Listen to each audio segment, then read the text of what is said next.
এক অশনি সংকেতের দ্বার প্রান্তে একদল মুসলিম বাঙালি। স্বরাষ্ট্র মন্ত্রণালয়ের অফিসারদের ঘাম ছুটে যাচ্ছে কেবল একটি সিদ্ধান্তে পৌঁছাতে। সারা দেশে স্থবির, চারদিকে এক গোমচ অস্থির আবহ। ঘুম নেই বঙ্গভবনে, গণভবনও সজাগ। না জানি কি হয় এই সিদ্ধান্তের পর। তৎকালীন সরকার প্রধান হয়তো কল্পনাও করেছিলেন এই একটি পদক্ষেপ তার কাল হয়ে উঠতে পারে, কেননা এই দলকে সামলাতে বিগত 15 বছরে তার ঘামও কম ঝরেনি। 1 আগস্ট 2024 বৃহস্পতিবার বিকেলবেলা এক প্রকার বাধ্য হয়ে সেই সিদ্ধান্ত নিশ্চিত হলো। স্বরাষ্ট্র মন্ত্রণালয় থেকে জারি করা হলো এক প্রজ্ঞাপন। বলা হলো এর মধ্য দিয়ে স্বাধীনতার বিরোধিতাকারী একটি দলের কার্যক্রম নিষিদ্ধ হলো। RICL TMX, যুগের পর যুগ স্থাপনা থাকে মজবুত।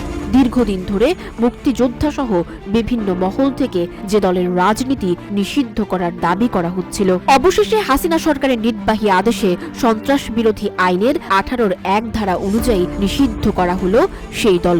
বলছিলাম বাংলাদেশ জামায়াত ইসলামী, ছাত্র শিবির ও তাদের অন্যান্য অঙ্গ সংগঠনের কথা। তবে ভাগ্যের মোড় ঘুরতে যে সময় লাগে না তার চাক্ষুষ প্রমাণ বাংলাদেশ জামায়াত ইসলামী। কেননা নিষিদ্ধ ঘোষণার 4 দিনের মাথায় ক্ষমতা ছেড়ে পালিয়ে যান নিষিদ্ধ ঘোষণা করা সেই নেত্রী শেখ হাসিনা।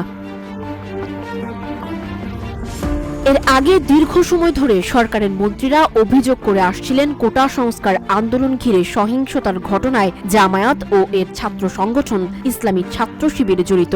এমন পরিস্থিতিতে 29 জুলাই সোমবার আওয়ামী লীগের নেতৃত্বাধীন 14 দলীয় সভায় জামায়াত শিবিরকে নিষিদ্ধ করার বিষয়ে একমত হন ওই জোটের শীর্ষ নেতারা। আওয়ামী লীগের সভাপতি ও প্রধানমন্ত্রী শেখ হাসিনার সভাপতিত্বে সেই বৈঠক হয়। জোটের বৈঠকে সিদ্ধান্তের পর সরকারের নির্বাহী আদেশে জামায়াত ও ছাত্র শিবিরকে নিষিদ্ধ করা হয়।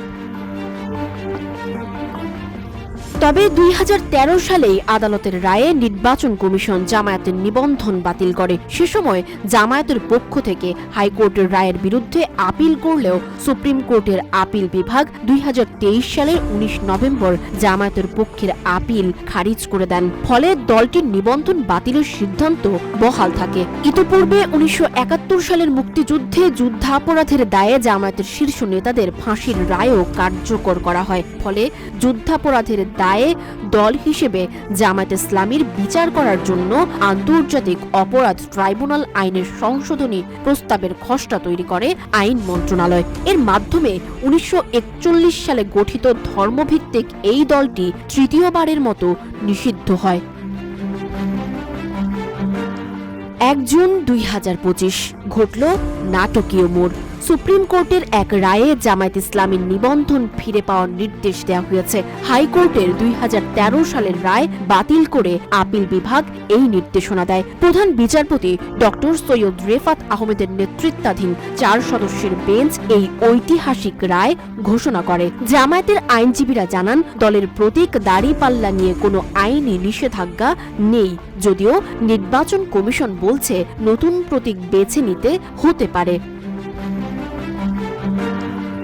এই রায়ের পর জামায়াতের আমির ডাক্তার শফিকুর রহমান ফেসবুকে আলহামদুলিল্লাহ লিখে প্রতিক্রিয়া জানান। এদিকে দেশের সর্বোচ্চ আদালত থেকে নিবন্ধন ফিরে পাওয়ায় এমন দ্বৈত বাস্তবতা নতুন রাজনৈতিক প্রশ্নের জন্ম দিলেও হয়তো আবার রাজনীতির মাঠে জামায়াত ম্যাজিক দেখবে জনগণ, সেই প্রত্যাশাই ব্যক্ত করছেন দলটির নেতাকর্মীরা।